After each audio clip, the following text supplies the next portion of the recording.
Ashama kabajamtoota jaalatamtoota obboleeyyii gaggaarii hundumti keessan nageenyi kooba hundi irraa wanti bakka gosa hunda keessatti naaf gaggabsu nyaata qabnaa Ikuti jaalalaatu ta'ee dhala fidee utee waa nyaata hojjetaa jira.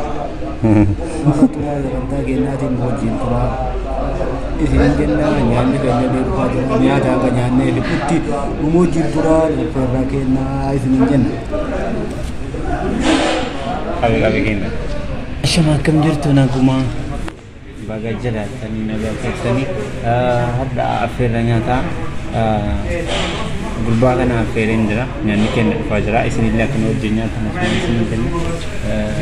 karasnan onni jedhaadha kennan kan biyyoodha bishaan illee qofatti ajajatan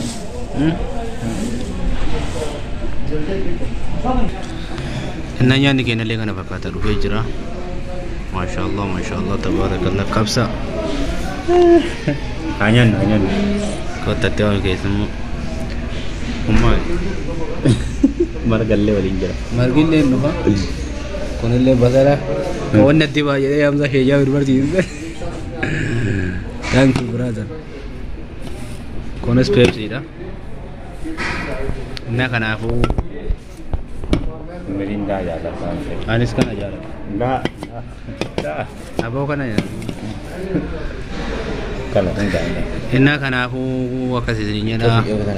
laayigataati